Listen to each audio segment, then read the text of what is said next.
द्वारपाल से कहा, कह दो जाकर के कि तुम्हारे मित्र द्रोण तुमसे मिलने आए हैं द्रुपद से। मूढ़, तुम हम जैसे राजाओं के मित्र बनने योग्य हो? भिक्षुक कहीं का मेरे से मित्रता करना की बात करता है। द्रोणाचार्य जी अंदर से तो जल गए, बाहर से मुस्कुराए कि अगर तेरा राज मद चूर चूर न कर दूं, मेरा भी नाम द्रोणाचार्य नहीं, हस्तिनापुर की तरफ है। कृपाचार्य जी ने द्रोणाचार्य जी को अपने यहां रख लिया। एक दिन पांडव और कौरव गुल्ली डंडा खेल रहे थे, तो उनकी गुल्ली कुएं में चली गई। द्रोणाचार्य जी बाहर बैठे भगवत चिंतन कर रहे थे। अब वो कुएं में चली गई तो कैसे निकालें, तो बार बार झांक रहे थे ऐसे से। द्रोणाचार्य जी आए और कहा, तुम क्षत्रिय राजकुमार हो, धिक्कार तुम्हारे क्षत्रियत्व को, ये क्या प्रयास है तुम्हारा? अंगूठी उतारी, कुएं में फेंकी और कहा, देखो क्षत्रिय का बल होता है अस्त्र विद्या। एक सीख ली और मंत्र संधान किया, मारा, गुल्ली अंगूठी सब सीधे ऊपर आ गई। सब राजकुमार चरणों में, ऐसी धनुर्विद्या का तो हमें ज्ञान नहीं है, जाओ प्रार्थना करो भीष्म से और मुझे गुरु पद पर अभिषिक्त करो, मैं वो धनुर्विद्या सिखाऊंगा जो आज तक तुम्हें ज्ञान नहीं। भीष्म जी से जाके कहा कि उनका द्रोणाचार्य के सिवा और कौन हुई, क्योंकि कृपी का विवाह हुआ ही था भीष्म जी की अनुमति, उनका इतने बड़े धनुर्धर तो द्रोणाचार्य जी है। आए तो देखा द्रोणाचार्य जी वहां विराजमान हैं। द्रोण को देखकर प्रणाम किया भीष्म जी ने और कहा, एक कुमार आपका गुरु रूप से वरण करने के लिए बहुत उत्साहित है। तो उन्होंने कहा कि देखो, आपको पता होना चाहिए मेरी भिक्षा की भी व्यवस्था नहीं। देखो पहले क्या था, तपस्या धन होता था, जितेंद्रियता धन होता था, मेरे यहां भिक्षा की भी व्यवस्था नहीं। मैं कृपाचार्य जी के यहां इसीलिए रह रहा था कि मैं किसी भी तरह आपको अपनी बात बता सकूं। क्या आप जैसे धर्मात्मा राजाओं के होने पर भी हम जैसे ऋषियों को भूखों मरना पड़ेगा? भीष्म जी ने कहा, यह राज्य आपका, आज से हस्तिनापुर पर कोई भी शासन करे पर वो आपकी अनुमति से होगा, ये मैं आपको स्वीकार, आचार्य पद पर आपको स्वीकार करता हूं। द्रोण ने जो जो बात कही थी वो सब स्वीकार कर ली गई। मैं कभी अपनी प्रतिज्ञा से च्युत नहीं होता, द्रोणाचार्य जी ने कहा। समस्त धनुर्विद्या का ज्ञान में जो अधिकारी राजकुमार है उसको दूंगा। मैं विनीत हृदय से वर्षों तक गुरु सेवा करके अद्भुत गुणों को प्राप्त हुआ हूं। धन प्राप्त होना और भागवतिक सद्गुण प्राप्त होना, इन दोनों में बहुत अंतर है। सब जगह से पूर्ण है, खाने की व्यवस्था, तपस्या के धनी है।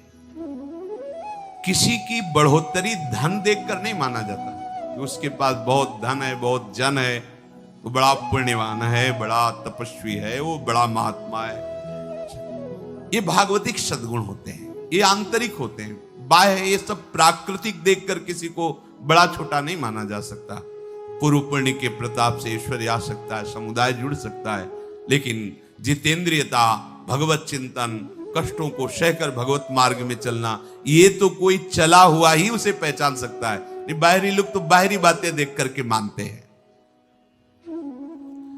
भीष्म जी से कहा कि एक कांटा हमारे हृदय में चुभ रहा है। द्रुपद ने मेरा भरी सभा में उपहास और अपमान किया है। अगर मैं कभी द्रुपद के पद कोई आज्ञा करूं तो आप राजकुमारों को कभी भी निषेध मत करना, क्योंकि मैं अपने शिष्यों को इस योग्य तैयार करूंगा कि द्रुपद ने जो कहा है कि राजाओं का मित्र सिर्फ राजा हो सकता है, इसका उत्तर मैं एक बार दूंगा, क्योंकि बात मेरे हृदय में है। भीष्म जी ने कहा, आपका विरोध करने की सामर्थ्य किसमें है? द्रोणाचार्य जी ने कहा, जानते हो मैं किस दुख से दुखी हूं। एक बार अश्वत्थामा कुछ बालकों के साथ खेल रहा था तो किसी ऋषि पत्नी ने उन्हें दूध पिलाया। वो घर में आके दूध के लिए बहुत व्याकुल हुआ तो जंगली चावल का धोवन उसे पिलाया गया। उसने कहा नहीं, मुझे दूध ही चाहिए। तो मैं उसी से प्रेरित होकर भगवान परशुराम के पास गया था कि कम से कम एक गाय तो दे देंगे, उनके पास कुछ नहीं बचा, मुझे अस्त्र विद्या दी। फिर प्रेरित होकर इसी बात से मैं द्रुपद के पास गया था, लेकिन उसने अपमान किया। अपने पुत्र को इस स्थिति में देखकर मैं दुखी हूं। मैंने तो कंदमूल फल से अपना जीवन काटा है। भीष्म जी ने कहा अश्वत्थामा को भी सम्मान के साथ हस्तिनापुर में बुलाया जाए। कृपी द्रोणाचार्य अश्वत्थामा, उनके लिए एक महल दिया, सारी सुविधाएं दी। मनुष्यों में महातेजस्वी द्रोणाचार्य जी ने भीष्म जी के द्वारा दिया हुआ महल स्वीकार करके वहां रहने लगे। भीष्म जी ने पांचों पांडव और ये 100 जो कौरव हैं, इनके गुरु पद पर द्रोणाचार्य जी का वर्ण किया। अकेले बैठे हुए थे द्रोणाचार्य जी एक दिन, तो शिष्यों से बात कही, राजकुमारों, मेरे मन में एक कार्य करने की इच्छा है। मैं तुम्हें अस्त्र विद्या सिखाऊंगा, क्या तुम मेरा वो कार्य कर सकते हो? सबने हाथ जोड़कर कहा, हां गुरुदेव, आदेश कीजिए। अगर गुरु की आज्ञा का शिष्य पालन न करे तो शिष्य ही कैसा। उनका द्रुपद को बंदी बनाकर मेरे चरणों में लाना। बाण मार दे बाहर से तो घाव भर सकता है, लेकिन अपमान का जो शब्द है वो हृदय में कांटे की तरह चुभता रहता है। इसीलिए कहा जाता है कि बाणी एक अमोल है, जो कोई बोले जानी, ये तराजू तौल के तब मुख बाहर आनी। जब ये बात कही तो सब चुप हो गए। द्रुपद कोई साधारण है, महाबलशाली राजा है। अर्जुन अकेले खड़े हुए, उनका किसी के सहयोग की जरूरत नहीं। गुरुदेव, जिस समय आपका आदेश होगा उस समय द्रुपद को बंदी बना के आपके चरणों में अकेले डालूंगा। आचार्य ने अर्जुन को बुलाया, हृदय से लगाया, वो मस्तक सूंघा। वीरवर, आज से ही मैं तुम्हें पृथ्वी का सर्वश्रेष्ठ धनुर्धर होने का वरदान देता हूं। प्रत्यंचा बाद में चढ़ा के सिखाएंगे, पहले आशीर्वाद। ये समर्पण होता है। बैठे तो सब हैं, समर्पण।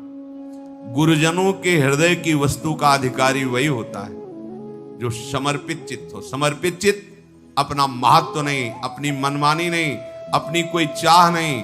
अब जो ही कहें करें हम सोई, आयुष लिए चले निज दासी। पराक्रमी द्रोणाचार्य जी ने देवता, दैत्य, गंधर्व, सब जितने अस्त्र हैं सब का ज्ञान पांडवों को और कौरवों को कराया, पर ग्रहण करने की शक्ति सबसे ज्यादा अर्जुन में आई, समर्पण की भावना में। ऐसे सत्संग हो रहा है, उपदेश हो रहा है, यहां से निकल जाएगा सर से। यदि आपका मन अहंकार रहित होकर गुरुदेव के चरणों में समर्पित है, तो वचन जाप के आपको घसीटेंगे प्रभु की तरफ। अहंकार गलित होता चला जाएगा और आत्मस्वरूप प्रकाशित होता चला जाएगा। आरत अधिकारी जब पावई, गूढ़ तत्व न स्वाद दुरामे। एक ही शब्द निकलेगा, सैकड़ों के भाव में वो अलग अलग प्रभाव डालेगा। जो जिस योग्य है वैसा ही प्रभाव उसमें पड़ेगा। शब्द वही है। जैसे स्वाति की बूंद केले पे गिरती है तो कपूर हो जाती है, शीप पे गिरती है तो मोती हो जाती है, आग में गिरती है तो धुआं बन जाती है तो वही। एक जगह परम शीतल कपूर, एक जगह मोती, धूल में गिरी तो मिट्टी बन जाती है। ऐसे ही गुरुजनों के वचन तो निकले। चातक के मुंह में स्वाति का बूंद जीवन बन जाता है। जो चातक की तरह हैं, उनका हृदय अध्यात्म रस से भर जाता है। जो मनमानी आचरण करने वाले और जो दोष दृष्टि रखने वाले, वो सत्संग सुनेंगे, पर सत्संग में दोष क्या है? अरे वो चीज ढूंढेंगे जिससे वो निंदा कर सके। वस्तु तो वही है, अधिकार के अनुसार अपना प्रभाव दिखाती है। पराक्रमी द्रोणाचार्य जी ने मंगलाचरण करके पांडवों और कौरवों को धनुर्विद्या सिखाने लगे। अस्त्र विद्या में समस्त कुमारों को प्रवीण करने के लिए बड़ी सावधानी से अलग अलग गदा युद्ध, तलवार चलाना, बर्छी चलाना आदि आदि।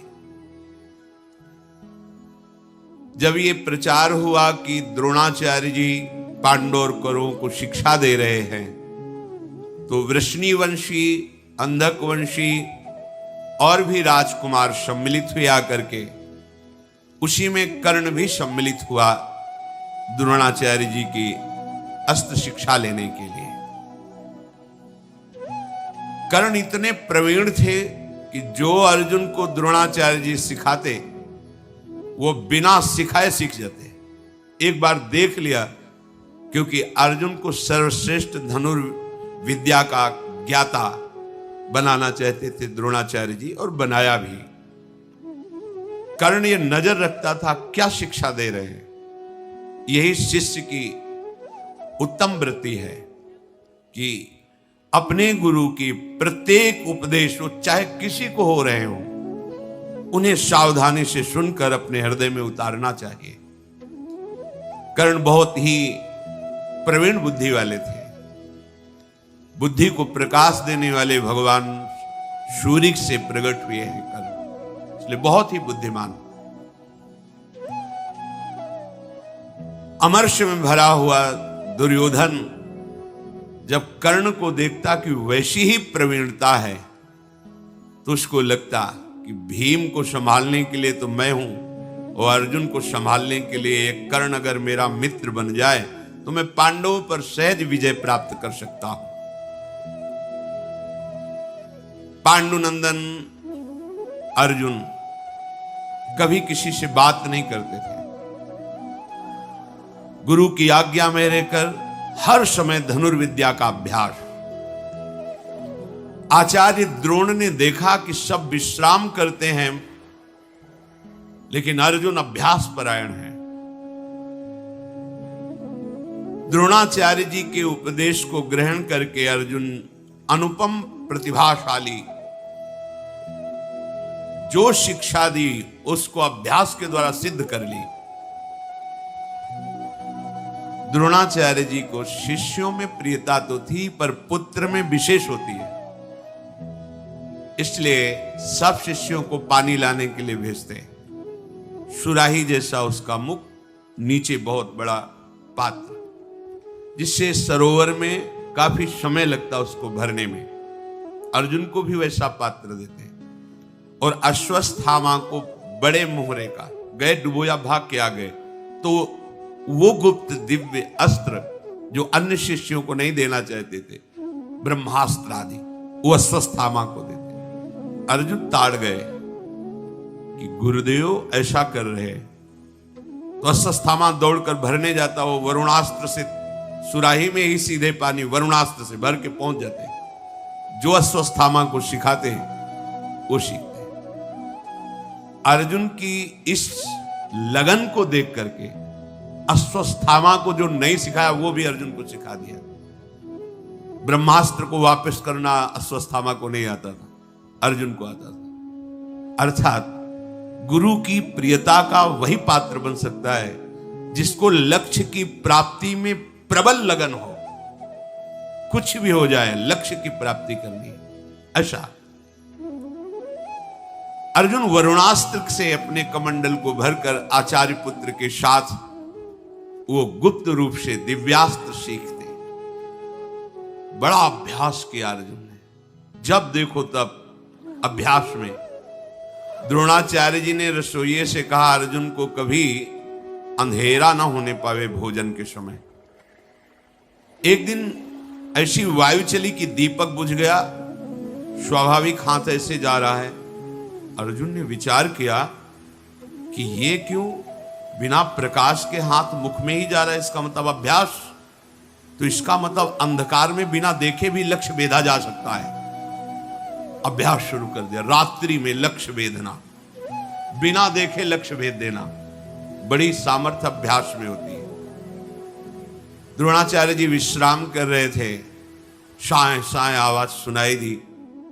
उठ के गए, देखा रात्रि के घोर अंधकार में लक्षवेद पर अर्जुन तत्पर है। जब सब राजकुमार सो रहे हैं, द्रोण ने कहा, अर्जुन मैं बहुत प्रसन्न हुआ तुम्हारे प्रयास से।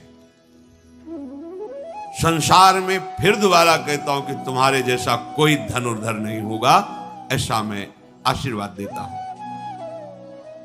द्रोणाचार्य जी ने अश्व पर चढ़ना, गजराज पर चढ़ना, रथों पर चढ़ना, भूमि पर खड़े होकर अपने शत्रु पक्ष का विनाश करना, ये सब कलाएं सिखाई। ऐसा चल ही रहा था कि काले रंग का राजकुमार जैसा कुमारावस्था का पुरुष पधारा और कहा, मैं निषाद राज हूं, हिरण्यधनु का पुत्र एकलव्य हूं और आपको गुरु के रूप में वरण करता हूं। आप मुझे धनुर्वेद की शिक्षा दीजिए। वो ऐसा कह रहा था कि द्रोणाचार्य जी की दृष्टि कौरवों पर पड़ी तो सब क्रुद्ध होकर देख रहे थे कि ये ढील हमारे साथ कैसे एक साथ धनुर्विद्या ग्रहण करे। नहीं, द्रोणाचार्य जी ने कहा, हम तुम्हें धनुर्विद्या नहीं दे सकते, तुम जंगल में रहने वाले किरात हो, हम राजकुमारों के साथ तुम्हें नहीं रख सकते। देखो, गुरु कह दे शिष्य से कि हम तुम्हें शिष्य नहीं मानते, कुछ नहीं बिगड़ा। शिष्य हृदय में स्वीकार कर ले, मैं गुरु मानता हूं, सब बन जाएगा। गुरु खूब कहे तुम हमारे शिष्य हो, पर तुम बात न मानो तो बिल्कुल कल्याण नहीं होगा। एकलव्य जी को द्रोणाचार्य जी ने मना कर दिया, मैं तुम्हें शिक्षा नहीं दे सकता, तुम्हारा शिष्यत्व अस्वीकार करता हूं। एक बार भर दृष्टि देखा, साष्टांग प्रणाम किया और कहा, आजीवन के लिए मैं आपको गुरु रूप से वरण करता हूं, आप स्वीकार करें ना करें। चला गया। बहुत एकाग्रता पूर्वक चिकनी मिट्टी से द्रोणाचार्य जी की मूर्ति बनाई उसने और बस रोज साष्टांग प्रणाम करके 4 परिक्रमा करके और धनुष पर प्रत्यंचा चढ़ाकर द्रोणाचार्य का ध्यान करते हुए धनुष बाण का अभ्यास करने लगा। बिना सिखाए समस्त धनुर्विद्या उसके अंदर आ गई। ये देखो, ये है गुरु का वरण करना। गुरुदेव के प्रति पूर्ण भगवत बुद्धि गुरु बिल्कुल स्वीकार नहीं किए, निकाल दिया, लेकिन उनकी ऐसी बुद्धि कि सारे धनुर्वेद द्रोणाचार्य के हृदय के वहां पहुंच गए। ये महिमा होती है। यदि गुरु निष्ठ हो तो गुरु से आशीर्वाद मांगने की जरूरत नहीं, उनके हृदय की वस्तु आपके हृदय में प्रकाशित हो जाएगी। गुरु के मानने से नहीं, शिष्य के मानने से होता है। एक दिन कौरव और पांडव द्रोणाचार्य की आज्ञा से वन विहार करने के लिए निकले हुए थे। उसी में किसी के साथ एक कुत्ता भी साथ था। वहां आखेट करते हुए एकलव्य, कुत्ता एकलव्य को देखकर फटे पुराने चिथड़े, काला शरीर, भारी जटाएं, तो भूखने लगा। जो ही भूखा, एक साथ इतने बाण मारे कि सब अलग अलग लगे, मुंह भर गया और एक बूंद खून नहीं। अर्जुन जी पास में खड़े थे, उन्होंने कहा कि ऐसी हस्तलाघ हो, इतनी शीघ्रता और कहीं घाव नहीं। गजब का धनुर्वेद का ज्ञान, ऐसा महावीर त्रिभुवन में मैंने नहीं देखा। आगे जाकर देखा, मैल शरीर में जमा हुआ है, काला शरीर का रंग है, फटा सा एक मृगचर्म नीचे धारण किए हुए है, हाथ की फुर्ती, लक्ष्य का वेधने का ज्ञान। लज्जित हो गए अर्जुन, मेरे में भी ऐसी सामर्थ्य नहीं। इतना जल्दी वो भूखा और अलग अलग बाण, और कहीं घाव नहीं, कहीं रक्त नहीं, और पूरा भर गया मुंह बाणों से। कुत्ते को कोई हानि नहीं। नजदीक गए और कहा, तुम कौन हो, किसके पुत्र हो, और धन्य है तुम्हारे गुरुदेव को जो ऐसी धनुर्विद्या दी। कौन है तुम्हारा गुरुदेव? उन्होंने कहा, राजकुमारों, मैं हिरण्यधनु का पुत्र एकलव्य हूं। भगवान द्रोणाचार्य का मुझे शिष्य जानो, और मैंने धनुर्वेद में विशेष परिश्रम करके गुरु कृपा से पूर्णता प्राप्त कर ली है। तो निराश हो गए कि द्रोणाचार्य जी ने तो मुझे कहा था सर्वश्रेष्ठ धनुर्धर होने का।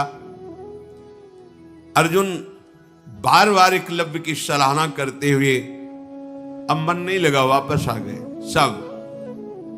अर्जुन ने एकांत में द्रोणाचार्य जी को प्रणाम करके कहा कि उस दिन तो आप हमें हृदय से लगा के कह रहे थे कि विश्व में तुम्हारे जैसा कोई धनुर्धर नहीं होगा, पर मैंने ऐसा धनुर्धर देखा जो मैं उसकी बराबरी नहीं कर सकता।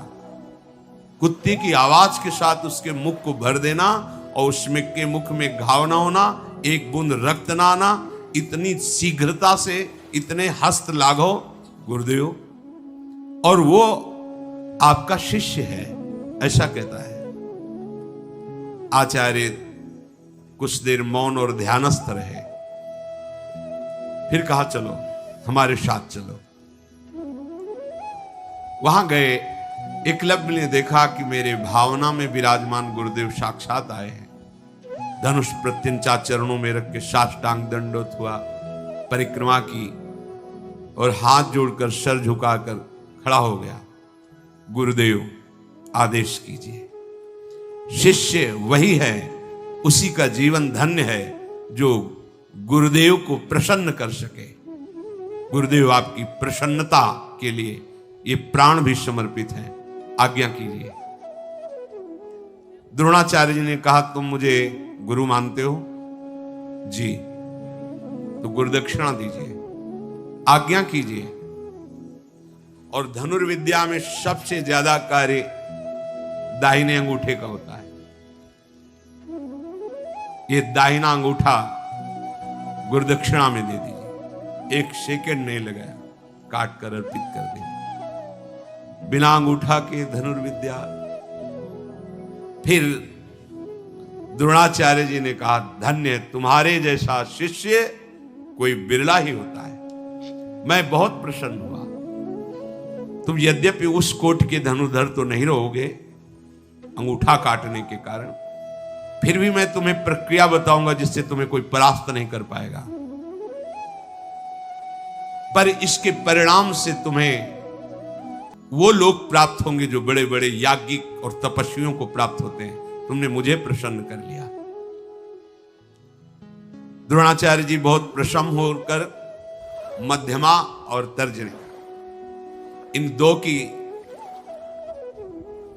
पर वो जो अंगूठे से होता है, इसीलिए सर्वश्रेष्ठ धनुर्धर अर्जुन रहे। नहीं, एकलव्य उनसे बढ़कर था। एक गुरु के समीप रहकर गुरु के सिखाने से ऐसा धनुर्धर, और एक गुरु की पूर्ण समर्पण वृत्ति में है तो मिट्टी की मूर्ति बनाकर इतना बड़ा धनुर्धर। यह अध्यात्म मार्ग समीप रहना या दूर रहना, इसका कोई महत्व नहीं। यदि आप गुरु पर भाव रखकर उनकी आज्ञा पर चलते हो तो लाखों कोस दूर होने पर भी आप गुरु के समीप ही रह रहे हैं, और समीप रह रहे हैं। उनकी आज्ञा का उल्लंघन करें तो समीप रहते हुए भी आप लाखों कोस दूर हैं। गुरु के हृदय की वस्तु को आप झांक नहीं सकते, पा नहीं सकते। अब उतनी शीघ्रता से बाण संधान करना तो नहीं हो पाया एकलव्य का, तर्जनी और मध्यमा से, जैसा अंगूठे से होता था। पर द्रोणाचार्य जी भरे राजकुमारों की सभा के बीच में कभी कभी एकलव्य की गाथा गाते। ये मिला एकलव्य को कि गुरु शिष्य का यशगान करता है। धन्य है ऐसा शिष्य, धन्य है ऐसा वीर। एक बार भी नहीं कहा कि गुरुदेव अंगूठा चला जाएगा तो फिर धनुष कैसे। अच्छा, वो जंगल में रह करके जीवन व्यतीत करते, उनको अनिवार्य है धनुर्विद्या का ज्ञान होना। द्रोणाचार्य जी ने गदा युद्ध में दुर्योधन और भीमसेन ये दोनों आगे निकले। सबको गदा युद्ध सिखाया, पर ये दो आगे निकले, दुर्योधन और भीमसेन। अश्वत्थामा धनुर्वेद के रहस्यों की जानकारी में बहुत बढ़ चढ़कर हुए। नकुल सहदेव तलवार की कला में सबसे आगे निकले और भाला चलाने में महाराज युधिष्ठिर। बिना देखे भी आवाज पर भाले से प्रहार कर सकते थे महाराज युधिष्ठिर। बुद्धि की, मन की एकाग्रता, उत्साह, अस्त्र विद्याओं की प्रवीणता, अस्त्रों का अभ्यास, गुरु के प्रति समर्पण, ये सब अर्जुन का सबसे ऊंचा था। धृतराष्ट्र के पुत्रों के हृदय में दुष्टता वास करती थी। वो पांडवों को प्रवीण देख करके बहुत हृदय में जलते थे। खास करके भीमसेन को देखकर दुर्योधन का हृदय जलता ही रहता था।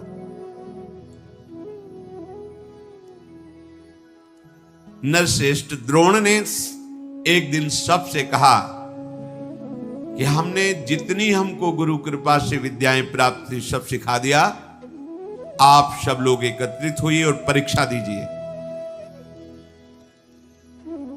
एक बहुत छोटे से गीध की रचना करवाई काष्ठ की, वो एक विशाल वृक्ष की ऊंचाई पर उसे टांग दिया और सब राजकुमारों से कहा आसन में हो जाओ, वीरासन में, और इस गीध की गर्दन काट के गिरानी है। फिर ध्यान दीजिए, गीध की गर्दन काटनी है। धनुष लेकर सब वीरासन पर बैठ गए। सबसे पहले युधिष्ठिर जी, युधिष्ठिर तुम्हें क्या दिखाई दे रहा है? उनका महाराज आपके चरण, वृक्ष, गीध। बोले धनुष रख दो, चलो बाहर हो। साप से ऐसे पूछा, प्रायः सब ऐसे। वृक्ष दिखाई दे रहा है, कोई कुछ। कर्ण से पूछा, उनका गीध दिखाई दे रहा है, उसके पंजे दिखाई दे रहे हैं, पंख दिखाई दे रहा है, उसकी गर्दन दिखाई दे रही। रख दो, धनुष रखो, तुम अभी संधान की योग्यता तुम्हें प्राप्त नहीं है। अर्जुन जी से कहा तुम्हें गीध की गर्दन पर वार करके उसकी गर्दन काट के गिरानी है। मेरी आज्ञा का इंतजार करो। हां, बोलो तुम्हें क्या दिखाई दे रहा है? अर्जुन ने धनुष को खींच करके लक्ष्य पर दृष्टि रख करके कहा, गुरुदेव केवल गीध की गर्दन दिखाई दे रही। नहीं, किस रंग का है, उसके पंखे कैसे हैं, किस डाल पर है? गुरुदेव नहीं, केवल गीध की गर्दन दिखाई दे रही। प्रहार करो। काट के गिरा दिया। रोमांच हो गया द्रोणाचार्य जी के, और सब राजकुमारों से कहा केवल लक्ष्य दिखाई देना चाहिए, बस लक्ष्य वेदने पर ही। हृदय द्रोणाचार्य जी का भर आया और अर्जुन को हृदय से लगा करके सदैव सुखी रहो। आशीर्वाद मांगना थोड़ी पड़ता है। जब उपासक सच्चाई से भजन करता है तो गुरु कृपा कवच की तरह उसकी रक्षा करती है और आगे बढ़ाती है। क्यों? क्योंकि गुरु कृपा और हरि कृपा दो नहीं। वो हरि कह रहे तुम केवल भजन करो, वियोगक्षेमम वहाम में हम, जो प्राप्त कराना है मैं प्राप्त कराऊंगा और जो है उसकी रक्षा करूंगा। योगक्षेमम वहाम में हम। समस्त राजकुमारों के साथ श्री द्रोणाचार्य जी गंगा जी के स्नान करने के लिए, आओ गंगा स्नान करते हैं। और वहां एक मगरमच्छ को प्रकट किया, द्रोणाचार्य जी की पिंडली पकड़नी। द्रोणाचार्य जी चिल्लाने लगे, छुड़ाओ छुड़ाओ, देखो मुझे ये ग्राह पकड़ लिया है मगरमच्छ। यद्यपि ये उनकी माया से बड़ी विद्याओं के ज्ञाता थे। भगवान परशुराम जी के शिष्य, भरद्वाज जी के पुत्र, आग्नेय के शिष्य, बड़ी महिमा से ये अपने शिष्यों की परीक्षा के लिए। अब जितने कौरव थे वो तो सब भागे किनारा छोड़ करके। युधिष्ठिर आदि विचार में पड़ गए। अर्जुन ने प्रत्यंचा चढ़ाई, सैकड़ों बाणों से बीन दिया जल में उस ग्राह को। द्रोणाचार्य जी बाहर निकले, फिर वो कौरव वापस आए। कहा ये क्या है? गुरु का प्राण संकट और तुम भय से भाग रहे हो, ये क्या तुम्हारी वीरता है? युधिष्ठिर राज से कहा गुरु प्राण संकट में तुम विचार कर रहे हो। उस समय अपने प्राणों की बाजी लगाकर तत्परता पूर्वक रक्षा करनी चाहिए, जैसे अर्जुन ने की। तुम अस्त्र विद्या के ज्ञाता हो और तुम भाग रहे हो।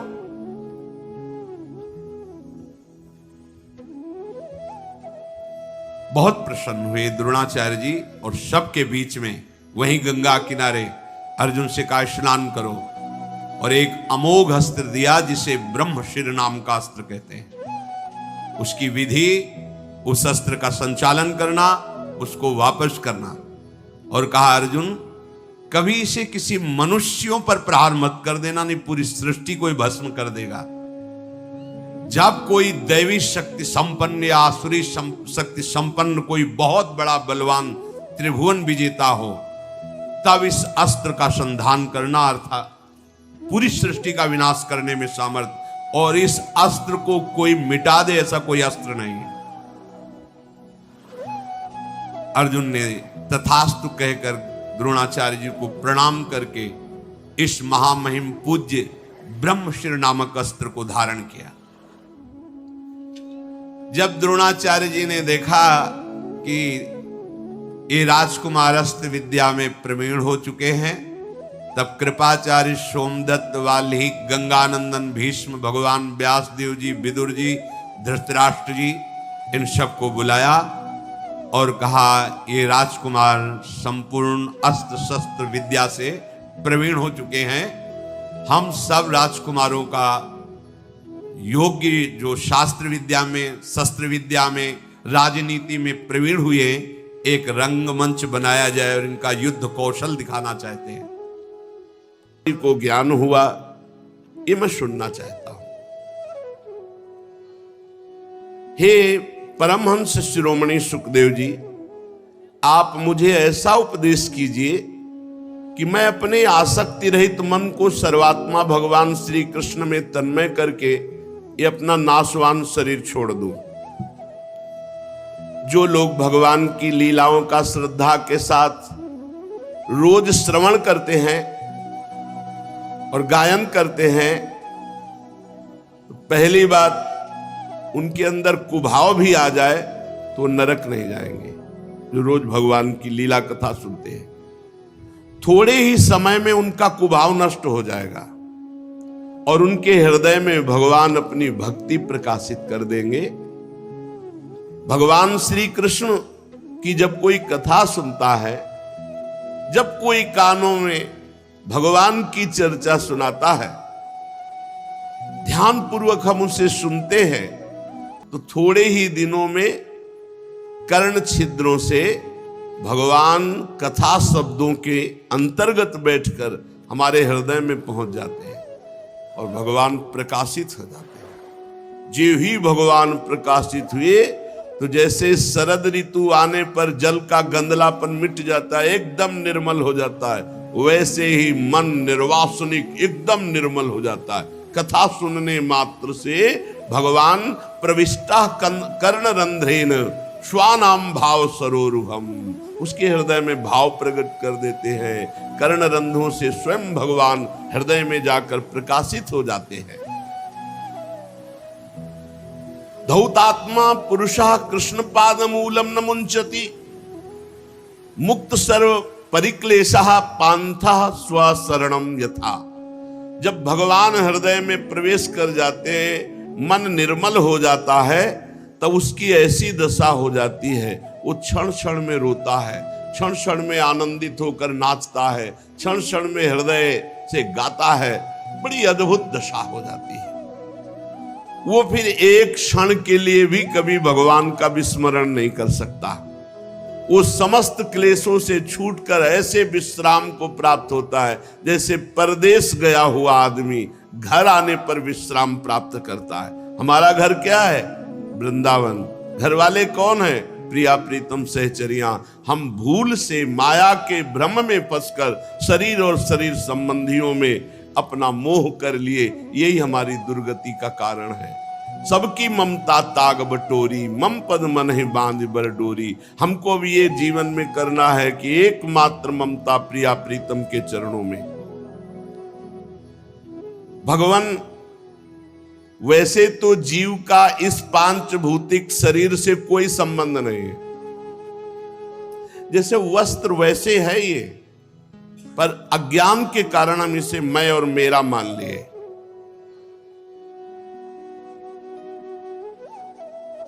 कैसे जीव माया में आसक्त हो जाता है। ये क्या है भगवान की माया? परीक्षित जी कह रहे, यद्यपि जीव का इस पंचभूत शरीर से कोई संबंध नहीं, फिर भी वो मैं मेरा मान, ये क्या है माया?